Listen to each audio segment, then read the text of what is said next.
Hi, I'm Neil Patrick Harris, and you're watching the Broadway.com show.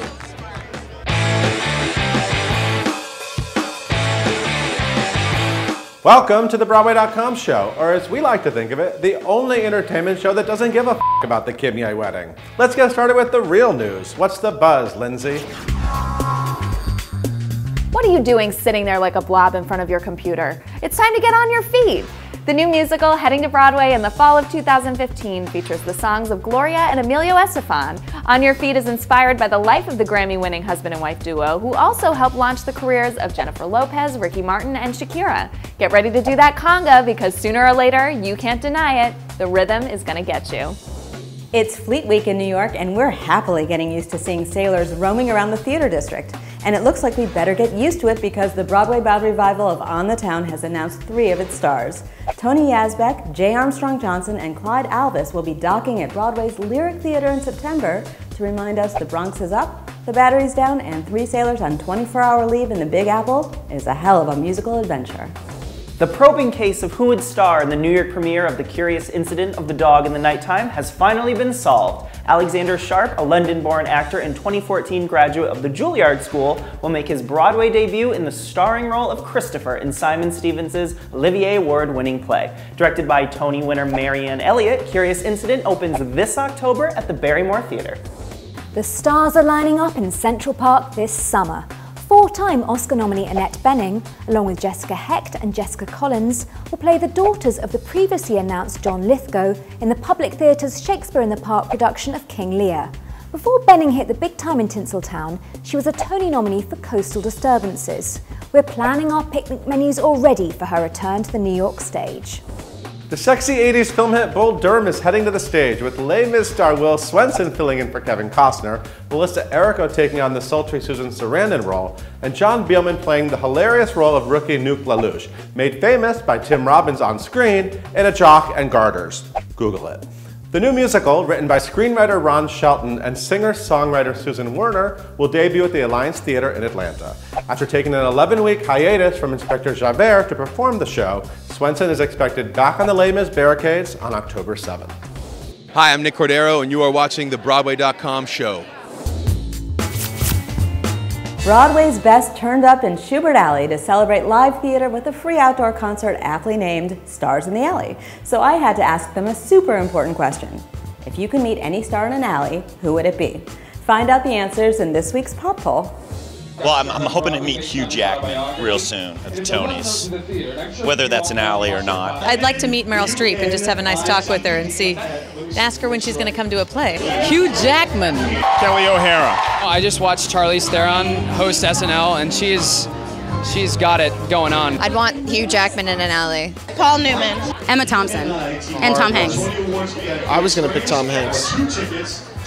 We can be Tom and Emma. All right, fine. All right. Like a child star that wasn't going to attack me with anything. Idris Elba. LaChance.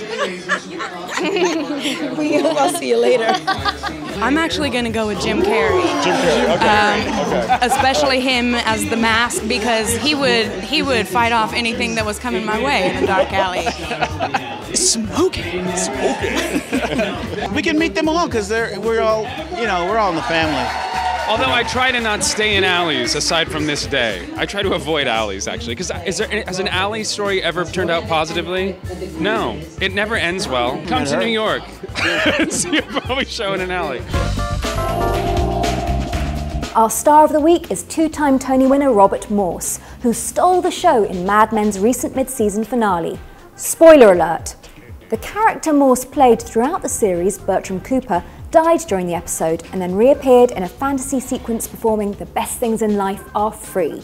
As Mad Men's creator Matthew Weiner said, Robert Morse is one of the greatest song and dance men of all time.